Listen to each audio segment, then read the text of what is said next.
দর্শক আসসালামু আলাইকুম। আমরা আবারও চলে আসলাম মোবাইল হারানোর পরবর্তী পার্ট নিয়ে।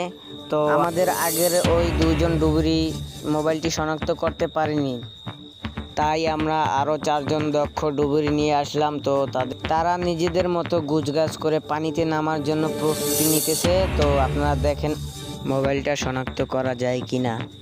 যদি 40,000 টাকা মোবাইলটি শনাক্ত করা যায় তাহলে অফিসার বলেছে তাদেরকে 1 লক্ষ টাকা দেওয়া হবে। This is fantastic, movement is very dangerous. আমাদের মাঝে অফিসার আবারও বলে দিয়েছে যদি মোবাইলটি শনাক্ত করা যায় তাহলে অফিসার আমাদেরকে 1 লক্ষ টাকা দেবে। আমি আছি রিপোর্টার নাইম খান আপনাদের সাথে, আর আমাদের ভিডিওটা এই পর্যন্তই ছিল।